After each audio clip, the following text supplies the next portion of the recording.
I will put you in the driver's seat at Le Mans. If you just shut your mouth and let me do my thing. All right. Come here. Morning, Shelby. Morning, Molly. I'm yours. I'll go to hell. Why do men risk this? How can you get an audience who may never have gone around a racetrack to try to understand the thrill that these men get, the feeling of being alive in such a raw manner, that they do it in spite of the fact that they're very likely to die? There were no roll bars. The shells were made of aluminum or fiberglass or some combination. I think it very often felt for them like you were riding at 200 miles an hour in a cardboard box. I wanted you to feel in the images and the sound and the way the light is playing in the cab of the car that you are flying in this kind of crazy, fragile cockpit. They were both old. They were both in their 40s. Like, Miles was at the end of his run, really, and this was his last chance. And so the movie really follows that dynamic, that relationship, and all those dynamics within it, as these two guys who are very different but have a deep and abiding respect for each other attempt to do the impossible. There is such a thing as reaching perfection. The road is finite. The car is finite. These aren't ephemeral things. So there must be then the perfect way to drive them. Meaning, if these things are real and hard and math and physics relate to them, then I'm the only fallible element. Ken was always after trying to almost take himself out, to be so perfect that he matched the perfection of the vehicle itself. Look out there. Out there is the perfect lap. No mistakes. Every gear change, every corner. Perfect. You see it?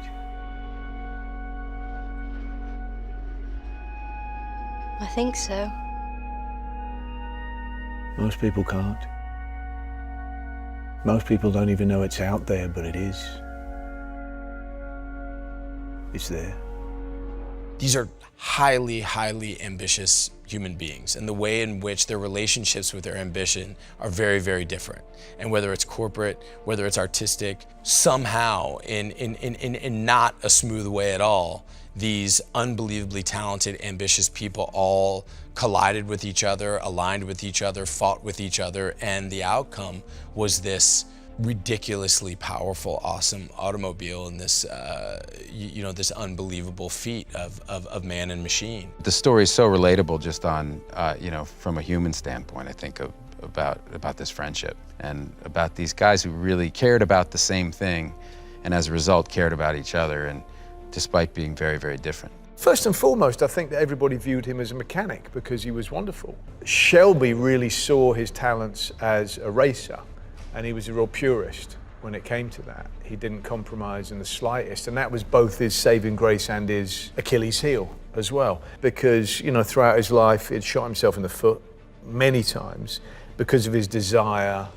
to never lose any battle. And for the first time with Shelby, he actually had somebody who thought strategically and who was supportive of him and behind him. When you look at everything that's going on in the world, honoring what you really believe in your heart is right, and honoring the people that you've given your word to, versus just trying to do what's right for the people that you work for. And even if you know that serving your higher-ups is not necessarily doing what they say, but doing what you believe in your heart is right. And it puts people in these sort of crazy, stressful situations. I think ultimately, the power of friendship and the power of integrity is really what's celebrated in the film. Carroll Shelby, Maybe? Lee Iacocca, Ford Motor.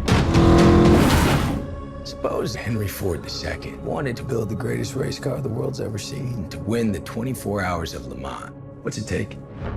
Well, it takes something money can't buy. Money can buy speed. What about speed?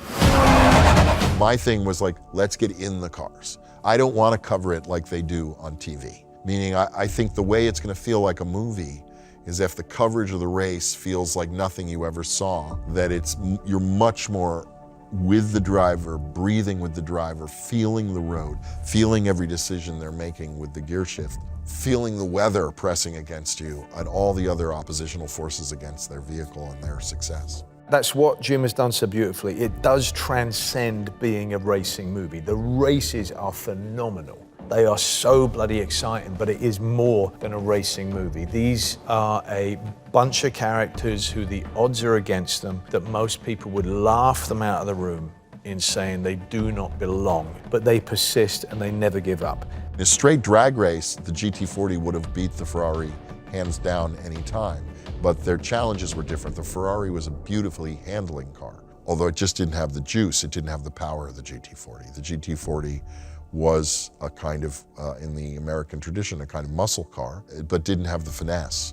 And that was why it took them a few years. They didn't know if they could stop at that time. You know, I mean, nowadays brakes are by far the most powerful, part of any car. But in those days, they were flying down that Mulsanne straight at 230 miles an hour. Now, I don't know what top speed you've ever gone at. I know on my motorcycle, when I looked, because I usually just would tape it over because I didn't want to know, but when I did look, it's like 153. And I felt like I was going to go to the moon. 230 miles an hour in the 60s, when they weren't really sure if they were going to be able to stop at the end of that. What type of man is willing to do that? That's a fascinating man, and that's worth making a film about. You ready? I was born ready, Mr. Shelby. Hit it.